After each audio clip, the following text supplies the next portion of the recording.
that's quite interesting also. US is not stopping to try to destabilize Georgia, not stopping its attempts to destabilize Georgia. And this is artist report that US did sanction 4 Georgian judges. And those judges were blacklisted, visa blacklisted basically. They will not be able to receive US visas. As I understand, this is first time when Washington is making open steps against Georgia. And there were some demonstrations in Tbilisi. As I understand, against this decision of USA, some protests. I don't see video material. I don't know how big those protests were, but I believe that Georgian society is truly waking up now and truly understands that US is not ally of Georgia and never have been. US elites, I mean. They did use Georgia in 2008 to provoke conflict with Russia and to start demonizing Russia. And they are trying to use Georgia against Russia again right now. And that's why they are trying to destabilize Georgia and push this regime change narrative. But, I have to applaud current Georgian government. They are managing to neutralize, at least for now, they are quite successful in managing of neutralizing this US attempt to make from Georgia second front against Russia. So I hope that will stay. It will stay this way, and we will not see any conflict between Georgia and Russia because enough, man, it's enough. Western elites and Western puppets in Georgia create enough problems already between two countries. And it will take years and maybe decades to deal with those problems. So we don't need any more difficulties in the relationships. But yet again, that's a confirmation, isn't it? That's a confirmation that US is an enemy of Georgia, basically. US elites are enemy of Georgian society.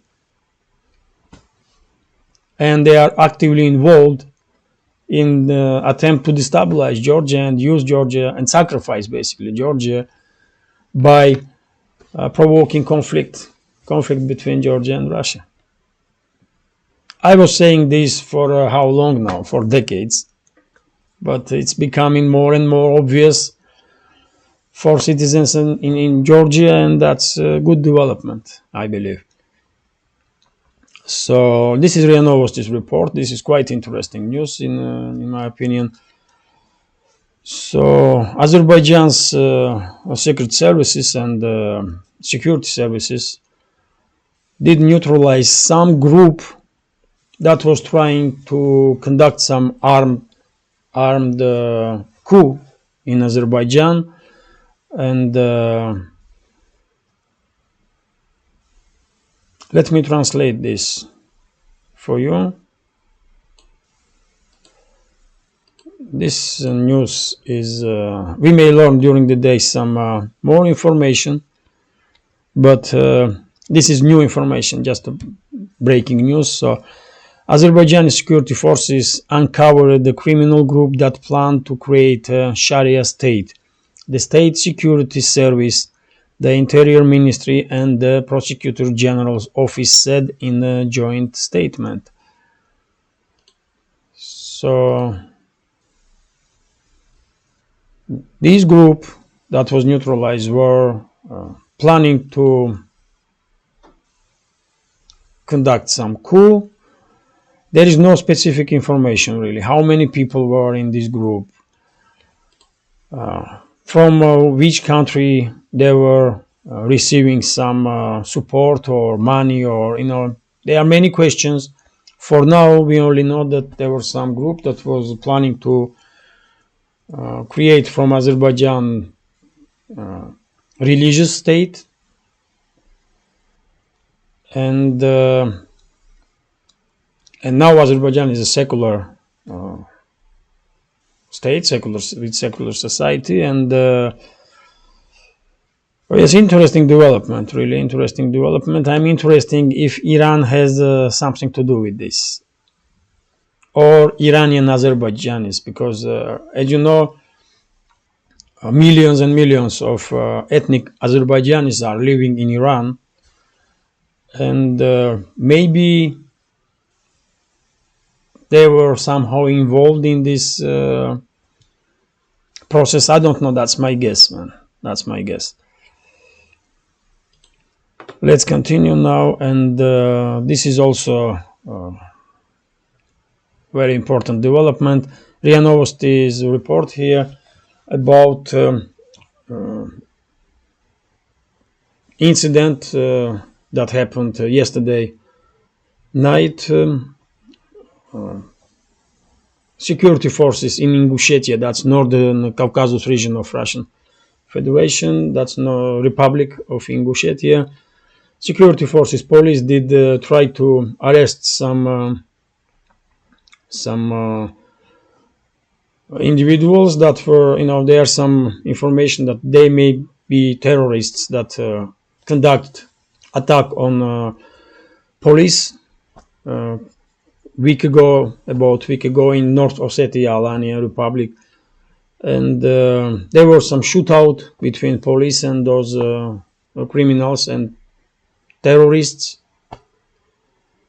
and 3 policemen were killed during this shootout, and we have information that those terrorists managed to flee area, so they've not been arrested yet. I did share a video of that shootout on my Telegram channel. It was quite a gunfight, and I'm surprised that these terrorists managed to flee area. But that's information that we are getting. And secret services and police are continuing to conduct an operation to neutralize those terrorists. But yet again, if you remember, about a month ago, maybe a month and a half, Russian secret services did make a statement that US is training in its military bases in Syria. US secret services are training terrorists and are planning to send them in Russia to destabilize Russia. And it's only a month and a half since that statement, and now we have seen that almost on weekly basis there is some terrorist attacks and gunfights in northern Caucasus region, and it's worrying. This development is definitely worries me, and not just me, I'm quite sure, and I hope Russian police and secret services will deal with this issue fairly soon, so that they will be calm and stability in northern Caucasus regions and everywhere in Russia.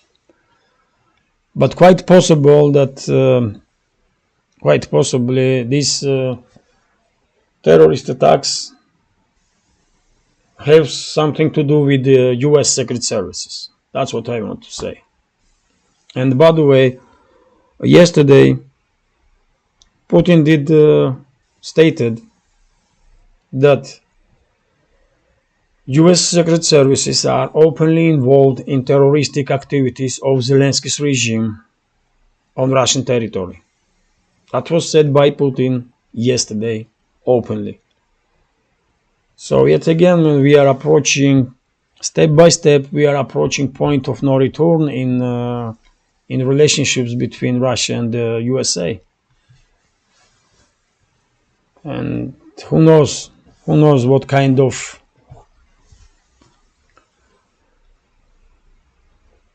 development, what will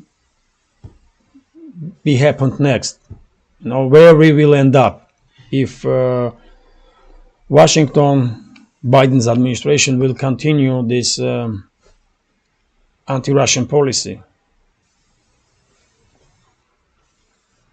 It's dangerous. So let's continue now. A few news about some economical topics, and this is it for this update. And we have information here. This is Tass News Agency is reporting that owner of Zara brand will open shops and will operate in Russia under the name of Mag, Dab, Ekru, and Violet. So that's once again shows you that many brands that formerly left Russia are trying to somehow hold on the Russian market, and one of the ways that they are trying to do so is creating some new names and selling their products under the new brands. Because after all, man, Russia is a quite big market, isn't it? 150 million people. It's maybe it's not billion like in China or billion and a half, but still it's a big country with huge society. I mean Russia, and all the companies now probably are having all the companies that left Russia now are having some trouble in terms of finances, and many of them are trying to return or hold on for Russian market. And we have information. Next news is RIA Novostis report about approximately amount of money that Western companies that left Russia lost. And we are talking about brands in this case, and some famous brands that left Russia lost about $2 billion in last few months since all this anti-Russian campaign have begun. So quite an amount, isn't it? $2 billion. You're not gonna find $2 billion on the corner somewhere, isn't it?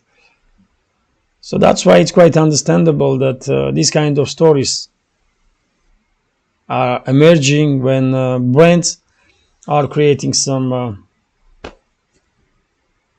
quasi-independent companies, and under their name are selling their products just to hold on Russian market. And this is going to be last news for today's update, according to which, and this is RBK News Agency, by the way, and this is about Russian ruble. As I predicted, exchange rate of Russian ruble and US dollar now is 80 to 1. So Russian ruble did reach this point. It's 80 rubles now for $1. Well, this was expectable. Unfortunately, even though this kind of development, low ruble, is good for low exchange rate for ruble is good for big business and to fill up the federal budget. This kind of if it continues, and it will, in my understanding, and ruble will weaken even more in coming months, it will provoke inflation. Weaker ruble will become more difficult. It will be to somehow influence inflation numbers and to stabilize prices. But yet again, for now, it seems like for financial leadership of Russia, priority is big business and budget, to fill up budget, not the inflation. Maybe they are thinking that they can deal with inflation, but I don't think so. Prices are rising quite rapidly, really. But yet again, it's surprising that ruble did stand for so long under thousands and thousands of sanctions that West did impose on Russia. So yes, as I said before, man, before end of this year, we may see 90 rubles for a dollar, maybe 100 or even more. That's the way it is. So this is it for now. And if you find this video interesting, informative, please hit that like button.